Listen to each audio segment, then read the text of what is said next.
Pernah kebayang nggak gimana sebuah danau bisa jadi saksi bisu dari akhir zaman es? Hari ini kita bakal kupas tuntas kisah epik Danau Tempe, sebuah danau yang lahir dari es yang mencair dan kekuatan tektonik yang dahsyat. 20.000 tahun. Itu usia yang, wow, luar biasa tua untuk sebuah danau. Gimana ceritanya? Jawabannya itu membawa kita mundur jauh-jauh banget ke belakang, ke akhir zaman es. Sebuah masa di mana planet kita berubah total. Yuk kita lihat gimana semua ini dimulai.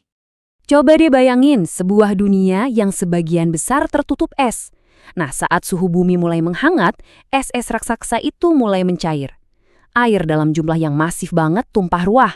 Dan inilah momen-momen awal dari kelahiran Danau Tempe. Oke, jadi gimana persisnya zaman es bisa melahirkan danau ini? Prosesnya itu nggak instan loh. Mari kita bedah jadi 2 langkah besar. Jadi, ini proses 2 babak yang super epik.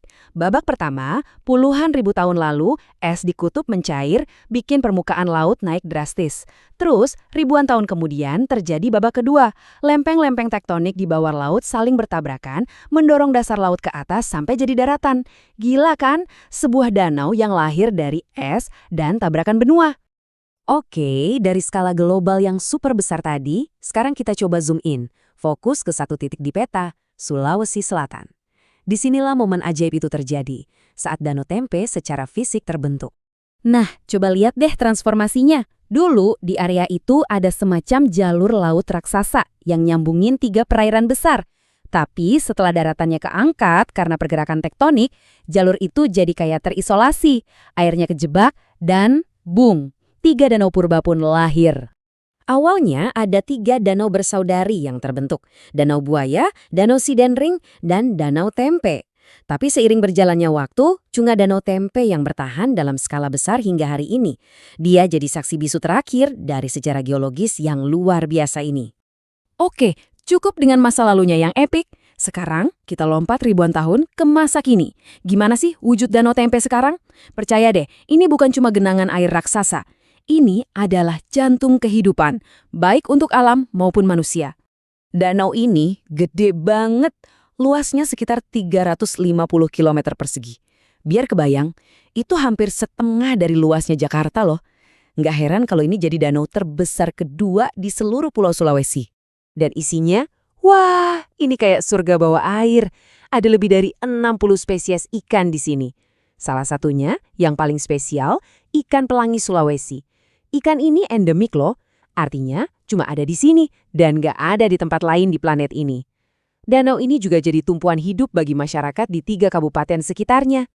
Tapi mungkin yang paling unik dari danau ini tuh bukan cuma soal alamnya, tapi juga manusianya. Coba bayangin deh, kamu tinggal di sebuah rumah yang benar-benar mengapung di atas air, yang bisa pindah-pindah ngikutin musim. Nah, itulah kehidupan ribuan nelayan di Danau Tempe.